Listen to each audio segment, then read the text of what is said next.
అందరికీ నమస్కారం. శ్రావణ మాసంలో వచ్చే వరలక్ష్మి వ్రతం ఎంతో పవిత్రమైనది. ఈ వ్రతాన్ని ముఖ్యంగా స్త్రీలు తమ కుటుంబం సుఖ సంతోషాలతో ఉండాలని, ఆయు ఆరోగ్యాలు కలగాలని, ఐశ్వర్యం కలగాలని భక్తి శ్రద్ధలతో ఆచరిస్తూ ఉంటారు. అయితే చాలామందికి ఒక సందేహం అనేది ఉంటుంది. పూజారి లేకుండానే మనం వరలక్ష్మి వ్రతం చేసుకోవచ్చా? అసలు ఏ క్రమంలో పూజ చేయాలి అనే సందేహాలు చాలామందికి వస్తూ ఉంటాయి.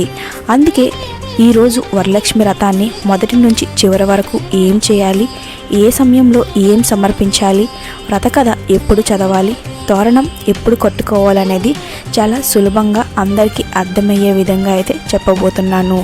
కాబట్టి వీడియోని ఎక్కడ స్కిప్ చేయకుండా ఎండ్ వరకు అయితే వాచ్ చేయండి. ఇక ఏం చేయాలో ముందుగా అయితే చూద్దాం. ముందుగా ఇంటిని శుభ్రం చేసుకోవాలి. వ్రతం రోజు ఉదయం త్వరగా లేచి ఇంటిని శుభ్రం చేసుకోవాలి. తల స్నానం చేసి శుభ్రమైన బట్టలను ధరించాలి. పూజ చేసే ప్రదేశాన్ని శుభ్రం చేసి అక్కడ ముగ్గు వేసి పీటను ఏర్పాటు చేసుకోవాలి. పూజకు కావలసిన సామాన్లన్నీ కూడా ముందుగానే మనం సిద్ధం చేసి పెట్టుకోవడం చాలా మంచిది. ఇక రెండవది, కలశాన్ని ఎలా ఏర్పాటు చేసుకోవాలి. ముందుగా ఒక పీటపై బియ్యం పరిచి దాని మీద కలశాన్ని పెట్టాలి. కలశంలో శుభ్రమైన నీరు పోసి అందులో కొద్దిగా పసుపు, అక్షింతలు, నాణ్యం వంటి మంగళ ద్రవ్యాలు వేయవచ్చు. కలశానికి మామిడి ఆకులు పెట్టి పైన పసుపు రాసిన కొబ్బరికాయను ఉంచాలి. ఈ కలశాన్ని లక్ష్మీదేవి స్వరూపంగా భావించి పూజ చేయాలి. కలశాన్ని పసుపు, కుంకుమ, పూలతో అందంగా అయితే అలంకరించుకోవాలి. ఇప్పుడు కలశాన్ని ఎలా తయారు చేయాలో చూసాం కదా, మరి వరలక్ష్మి అమ్మవారిని ఎలా అలంకరించుకోవాలో ఇప్పుడు చూద్దాం. మీ దగ్గర వరలక్ష్మి అమ్మవారి ముఖం లేదా విగ్రహం ఉంటే దాన్ని కలశానికి ఏర్పాటు చేసుకోవచ్చు. లేకపోతే అమ్మవారి ఫోటోను పెట్టుకొని కూడా భక్తితో పూజించవచ్చు. అమ్మవారికి చీర, నగలు, పూలు, కుంకుమతో అందంగా అయితే అలంకరణ చేయాలి. ఇక్కడ ఒక విషయం అయితే గుర్తుపెట్టుకోండి. అలంకరణ ఎంత గొప్పగా చేశామన్న దానికంటే భక్తితో అమ్మవారిని పూజించటం ఇక్కడ చాలా ముఖ్యమైనది. కాబట్టి ఈ విషయాన్ని అస్సలు మర్చిపోకండి. ఇలా అలంకరించుకున్న తర్వాత ముందుగా వినాయక పూజనైతే చేయాలి. ఏ శుభకార్యం ప్రారంభించే ముందైనా సరే మనం గణపతిని పూజించటం సాంప్రదాయం. అందుకే ముందుగా గణపతిని ధ్యానించి పసుపుతో చేసిన చిన్న వినాయకుడిని తయారు చేసి పూజించవచ్చు. ఇలా పూజించుకున్న తర్వాత ఓం గం గణపతియే నమః అనే మంత్రాన్ని భక్తితో జపిస్తూ పసుపు, కుంకుమ, అక్షింతలు, పూలు అన్నీ కూడా ఆ గణపతిని స్మరిస్తూ ప్రార్థిస్తూ వాటిని సమర్పించాలి. నా వరలక్ష్మి వ్రతానికి ఎటువంటి ఆటంకాలు లేకుండా పూర్తయ్యేలా అనుగ్రహించు స్వామి అని మనసులో కోరుకోవాలి. ఇలా కోరుకున్న తర్వాత ఇప్పుడు సంకల్పం చేయాలి. ఇప్పుడు వరలక్ష్మి అమ్మవారికి ముందు కూర్చొని సంకల్పం చెప్పాలి. సంకల్పం అంటే నేను ఈరోజు వరలక్ష్మి వ్రతాన్ని భక్తితో ఆచరిస్తున్నాను అని అమ్మవారి ముందు మన కోరికను, పూజా ఉద్దేశాన్ని తెలియచేయటం. మీ పేరు, మీ కుటుంబం పేరు మనసులో చెప్పుకొని, అమ్మ వరలక్ష్మీదేవి మా కుటుంబానికి, మాకు ఆయురారోగ్యాలు, అష్టైశ్వర్యాలు, సుఖ సంతోషాలు, శాంతి అన్నీ ప్రసాదించు తల్లి. ఎలాంటి కష్టాలు ఉన్నా వాటిని తొలగించి మమ్మల్ని అనుగ్రహించమ్మా అని భక్తితో సంకల్పం చెప్పుకోవాలి. ఇలా చెప్పుకున్న తర్వాత సంపూర్ణ సంకల్ప వ్రతం తెలియకపోతే తప్పుగా చెప్పడం కంటే మీకు తెలిసిన విధంగా భక్తితో సంకల్పం చేసుకోవటం చాలా మంచిది. కాబట్టి నేను చెప్పే విధంగా అయితే చెప్పుకుంటే సరిపోతుంది. ఇక తరువాతది కలశ పూజ ఎలా చేయాలో ఇప్పుడు చూద్దాం. ఇప్పుడు కలశాన్ని అమ్మవారికి స్వరూపంగా భావించి పూజ చేసుకోవాలి. కలశానికి పసుపు, కుంకుమ, అక్షింతలు సమర్పించి పూలతో పూజించాలి. తర్వాత అమ్మవారిని ధ్యానిస్తూ ఓం శ్రీ మహాలక్ష్మాయ నమః అనే మంత్రాన్ని జపించుకోవాలి. ఇలా మంత్రాలు రానివారు ఈ ఒక్క మంత్రం జపించుకుంటే చాలా అయితే మంచిది. ఇక వరలక్ష్మి అమ్మవారికి పూజ ఎలా చేయాలో ఇప్పుడు చూద్దాం.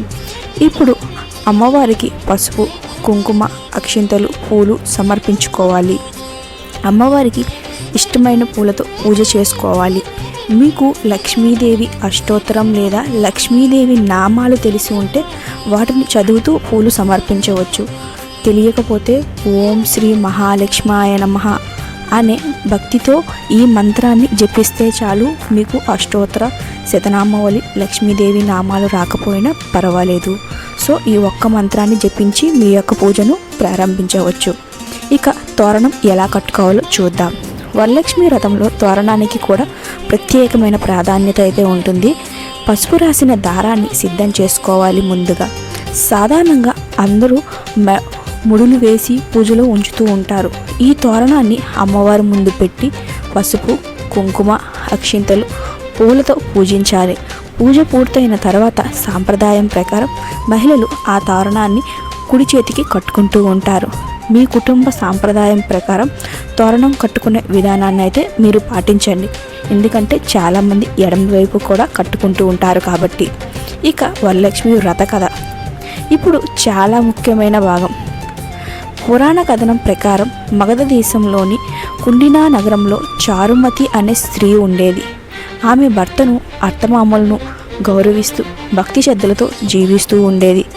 ఆమె భక్తికి సంతోషించిన లక్ష్మీదేవి ఒకరోజు ఆమెకు స్వప్నంలో దర్శనమిచ్చి వరలక్ష్మి వ్రతాన్ని ఆచరించమని సూచించిందని కథనం.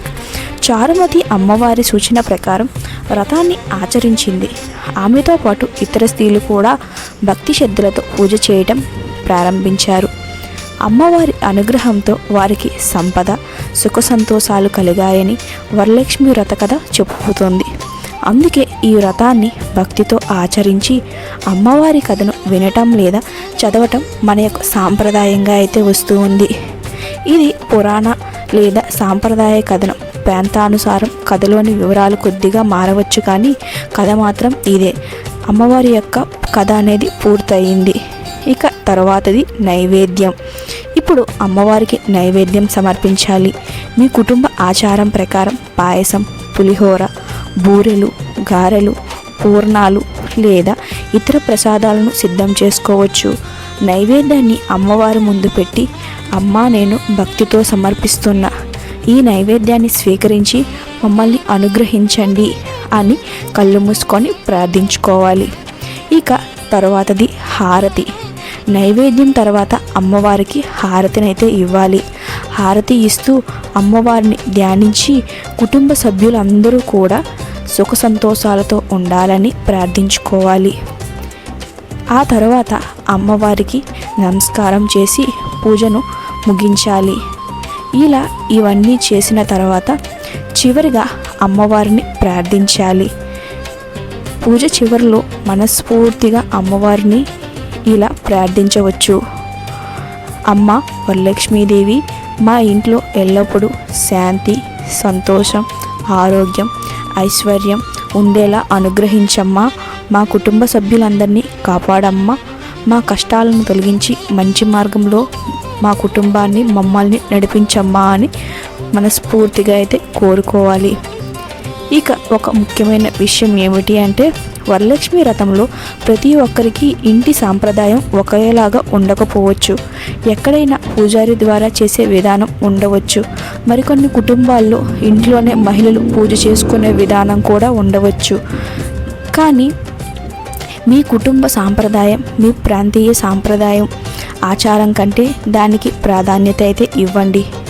పూజలో ముఖ్యమైనది భక్తి, శ్రద్ధ, నియమం మాత్రమే. కాబట్టి అక్క చెల్లమ్మల్లారా, పూజారి అందుబాటులో లేకపోయినా వరలక్ష్మి వ్రతం అమ్మవారిని భక్తి శ్రద్ధలతో పూజించుకోవచ్చు. నేను పైన చెప్పిన విధంగా మీరు ప్రతి ఒక్కరు కూడా ఆచరిస్తే పూజారి అవసరం కూడా ఉండదు. అమ్మవారి అనుగ్రహం ప్రతి ఇంట్లో ఉండాలని కోరుకుంటూ శ్రీ వరలక్ష్మీ దేవాయ నమః అని కామెంట్లో అయితే టైప్ చేయండి. ఈ వీడియో మీకు ఉపయోగపడితే లైక్ చేయండి, మీ కుటుంబ సభ్యులతో షేర్ చేసుకోండి. ఇలాంటి పూజా విధానాలు, వ్రతాలు, మన హిందూ సాంప్రదాయాలకు సంబంధించిన మరిన్ని వీడియోల కోసం మన ఛానల్ని అయితే సబ్స్క్రైబ్ చేయడం అస్సలు మర్చిపోకండి. మీ వరలక్ష్మి వ్రత అమ్మవారికి ఆశీస్సులు మీ కుటుంబం మీద ఎల్లప్పుడూ ఉండాలని నేనైతే మనస్ఫూర్తిగా అయితే కోరుకుంటున్నాను. ధన్యవాదాలు. ఓం వరలక్ష్మాయ నమః.